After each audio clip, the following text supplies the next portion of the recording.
On pouvait s'y attendre les amis en terrain basque, la victoire n'est jamais facile quand on s'appelle le Real Madrid et encore plus un Real Madrid qui fait tourner, un Real Madrid qui n'a pas forcé son talent mais en tout cas qui s'est fait plus que bousculer ce soir sur la pelouse de la Real Sociedad. Mais avant de débriefer bien sûr ce match-là, on ne criera pas Vamos ce soir parce que vraiment la prestation de l'équipe je trouve a été un peu catastrophique, que ce soit dans la production offensive, dans les choix, dans la solidité, dans le fait de ne pas paniquer, dans le fait de garder le contrôle du match que finalement on n'a pas eu du tout, hein, quasiment. Mais je tenais quand même à féliciter Vinicius Junior qui a quand même porté le brassard de capitaine pendant une mi-temps. Certains diront que c'est rien, que c'est anecdotique, mais quand on connaît Vinicius Junior, quand on connaît ce gamin qui est arrivé tout jeune, qui a été critiqué, qui a été hué par tout le monde, il a été insulté même carrément par les supporters, t'as eu l'histoire avec Karim Benzema, tu joues contre nous, machin, il y a eu pas mal de choses où il a touché le sol et l'enfer pour arriver maintenant au summum du football, au point de s'imposer aujourd'hui comme l'un, si ce n'est peut-être le meilleur joueur du monde. Et le voir porter le brassard du capitaine du Real Madrid après avoir soulevé des trophées, avoir aidé à porter des trophées, franchement, c'est un accomplissement monstrueux les gars. Et même si ça a duré que 45 minutes, sa fierté dans les tunnels, sa fierté face à l'arbitre au moment des consignes, etc. C'était magnifique. Là, il avait enfin une bonne raison de parler aux arbitres. Parce que c'est le capitaine, il n'y a que le capitaine qui parle aux arbitres. Mais vraiment, moi ça m'a un peu ému de le voir, ce gamin, devenir un homme, puis devenir un grand footballeur. Faire taire toutes les critiques, malgré tout ce qu'on peut dire sur lui, son côté provocateur, etc. C'est quelqu'un qui subit énormément de choses, le racisme et tout, on en reparlera dans 2 secondes. Mais c'est vrai que tu vois, il a su serrer les dents, devenir fort, montrer une résilience incroyable. Donc je le félicite parce que vraiment c'était un grand moment quand même qui va marquer, je pense, autant l'histoire du Real Madrid que plus tard, quand il sera bien sûr un capitaine à part entière avec les Valverde, tout ça. Au départ, bien sûr, de certains dans la hiérarchie au bout d'un moment, mais ça sera fait tôt ou tard, quoi. Pour revenir sur l'épisode du racisme, les gars, forcément, t'es en terrain basque, t'es en terrain hostile, à l'extérieur, contre des gens qui sont très communautaristes, très racistes, on va pas mentir, hein, c'est vraiment des gens assez bizarres quand même la plupart du temps, qui par moments montrent de belles valeurs et des fois ici le sport est bafoué. L'arbitre a eu l'intelligence, après que Ceballos et d'autres joueurs lui ont signalé ce qui se passait en tribune, de venir tout de suite arrêter le match, d'aller voir les entraîneurs et voir aussi la sécurité du stade pour qu'ils passent un message notamment dans le stade. Donc tu vois, c'est encore des valeurs où on ne respecte pas l'autre, où des gens sont racistes, des gens sont homophobes, où des gens ne respectent pas les croyances des autres, ne respectent pas la couleur de peau, ne respectent pas l'origine, ne respectent rien. On est tous des hommes les gars, on est tous des humains égaux dans ce monde. Peu importe qui vous êtes, d'où vous venez, votre statut social, votre couleur de peau, votre pays, peu importe. On est tous pareils. Et insulter des gens, les dénigrer et les rabaisser et en plus les humilier pour du sport, les gars, faut se remettre en question 5 minutes. Peu importe l'équipe que vous supportez. Là, on voit en 4K, là, le mec ici qui fait des gestes de singe. Mais il est pris par les caméras. Là, le Real Madrid, ils peuvent récupérer l'image, savoir qui l'a fait exactement, porter plainte et le mec, il est dans la merde. Les mecs, ça leur suffit pas qu'il y a des gonzes qui ont fait de la prison ou qui ont pris des amendes de fou. Et les mecs, ils continuent quand même. Mais en plus, au premier rang. À un moment donné, ça y est, tu vois. Et Vinicius, tu vois, il a montré l'exemple ce soir en étant très calme, en étant très tranquille. Et apparemment, il y avait aussi Asensio qui a subi des trucs en mode Asensio meurt, etc. Mais vraiment, je trouve quand même que l'attitude du Real face à ça a été tranquille, sereine, ils n'ont pas paniqué, ils sont pas tombés dans l'excès de violence, malgré aussi l'engagement du match où les Basques ils ont quand même pas mal mis le pied, ils ont été vachement intensifs en tout cas sur le ballon, dans les duels et tout, mais je trouve que le Real a su gérer quand même. Donc tu vois, c'est important de le souligner, de voir que l'équipe d'Ancelotti a dominé ses émotions, dans une ambiance pas facile, un stade pas facile, et dans un match en plus qu'on ne maîtrisait pas. On avait un 11 de départ ce soir, remanié, avec Asensio arrière droit, avec Lunin au cage, à la place de Courtois, Asensio arrière droit à la place de Vasquez et avec l'absence de Valverde laissé au repos, on avait Tchouaméni qui est reculé parce que de base on attendait plutôt Rudiger, Asensio ou au pire Rudiger Alaba qui a fini par rentrer plus tard et qui a même eu l'occasion de marquer même si je crois que ça a été signalé pour hors-jeu, mais en tout cas Tchouaméni, Rudiger.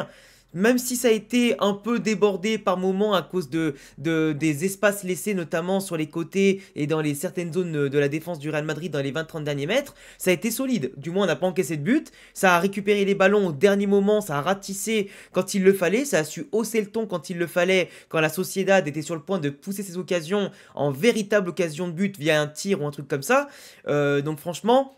Bravo à Tchouaméni, on en reparlera tout à l'heure, mais Tchouaméni Rudiger, ça a été quand même solide ce soir. On avait Camavinga qui retrouvait une place de titulaire qui n'a pas rayonné ce soir. Ceballos qui est sorti sur blessure et j'espère vraiment qu'il a rien parce qu'en ce moment il est tellement fort que perdre un joueur qui est en forme dans un enchaînement de matchs qui arrive assez important, c'est très compliqué. En plus, comme par hasard, la semaine prochaine, ce week-end-là, on joue contre le Betis. Donc comme par hasard, s'il va rater ce match-là à cause d'une blessure, ça fout quand même un peu la haine pour lui quoi. Enfin bref, t'avais quand même Bellingham qui était là et qui a joué tout le match parce qu'il sera suspendu pour ce week-end.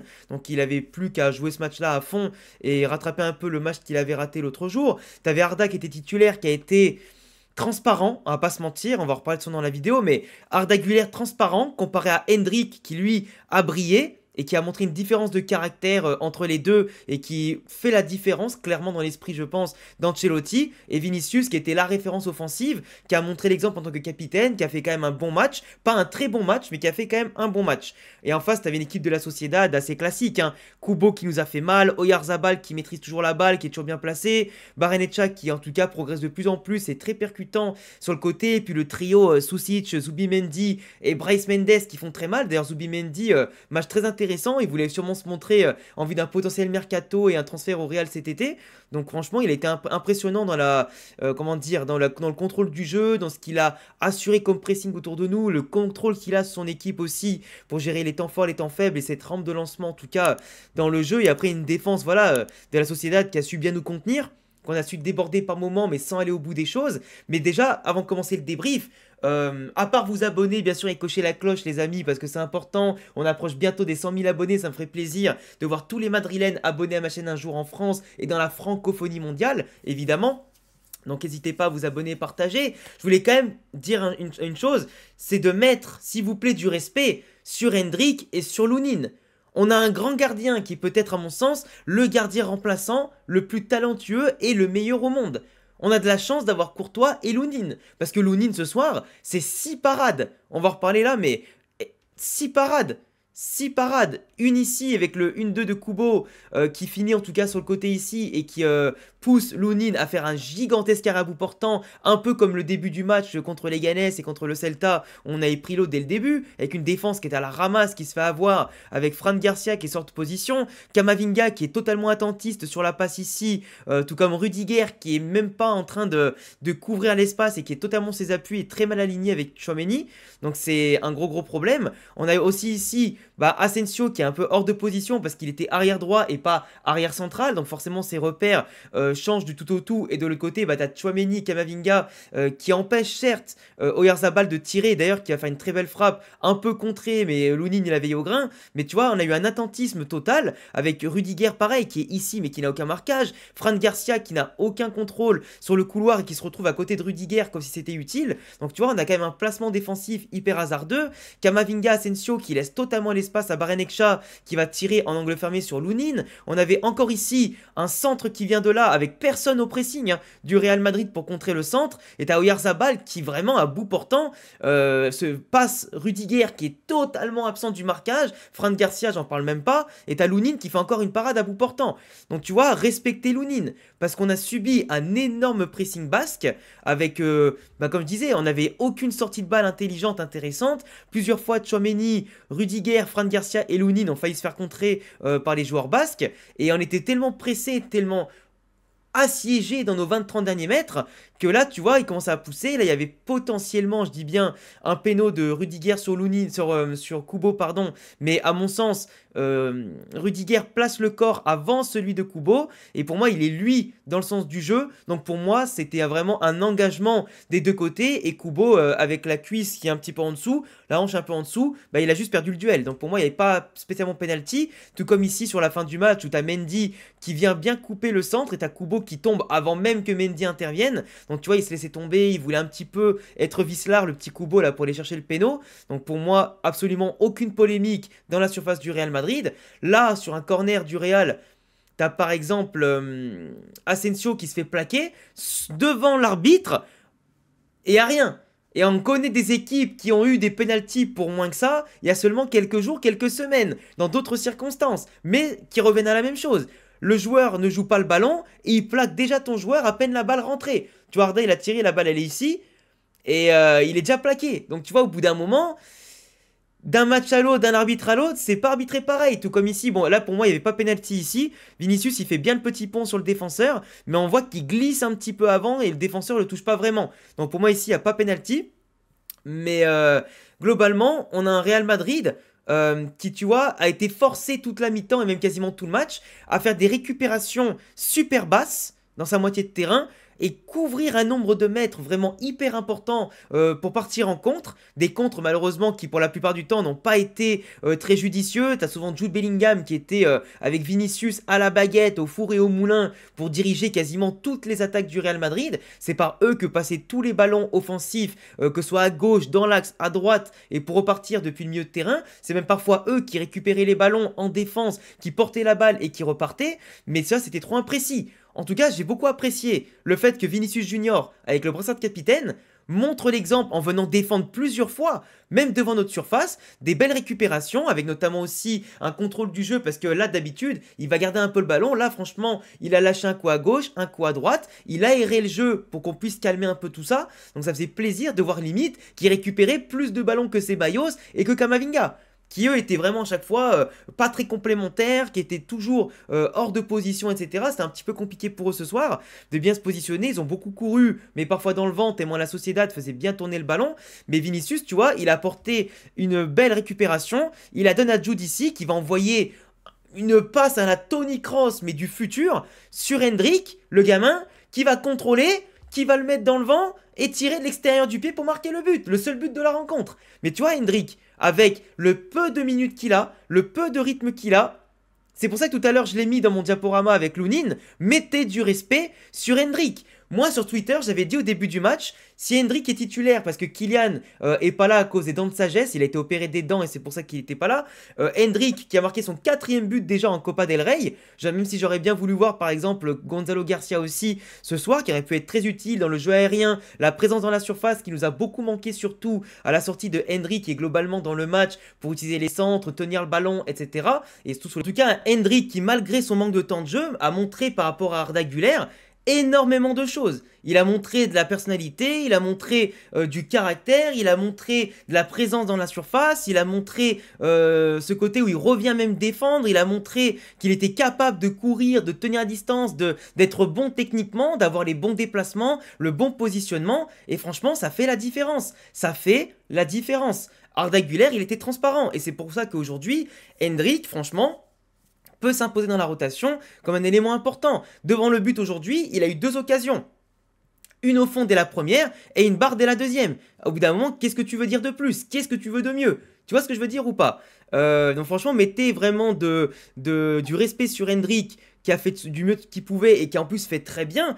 En plus, tu vois, ce qui est quand même marrant, c'est que Jude, aujourd'hui, même s'il a été imprécis parfois sur certaines passes, sur certaines phases de jeu de contre, on était devant la surface pour le peu d'occasions qu'on pouvait avoir, mais il a provoqué quand même de sacrés arrêts de Remiro. Sur cette passe de Tchouaméni, c'est lui qui tire, arrêt de Remiro sur la ligne, puis après il te met un missile qui rappellera un peu la frappe qu'il avait mis contre le Barça à l'époque. Donc franchement, belle frappe de Jude Bellingham. Et de l'autre côté, bon, t'as les Basques qui continuent de pousser, le Real Madrid qui est retranché en général dans ses moitiés de terrain, mais qui manque le break plusieurs fois, parce que autant la Sociedad peut regretter de nous avoir laissé en vie, parce qu'ils auraient pu accrocher le match nul, ils auraient pu accrocher même pourquoi pas une potentielle victoire la Sociedad, parce qu'ils ont été plus intéressants dans le jeu, plus entreprenants, plus intensifs, contre un Real Madrid pas créatif, qui doutait, qui n'arrivait pas trop à ressortir, mais le Real avait quand même des occasions parmi les meilleurs du match, avec Remiro qui a fait plus d'arrêts que Lounine, et finalement le Real manquait le break pour pourquoi pas avoir encore plus d'espace à exploiter et d'être plus de possibilités. Mais au moins ce qui est bien, c'est qu'on va au Bernabeu avec l'avantage du 1-0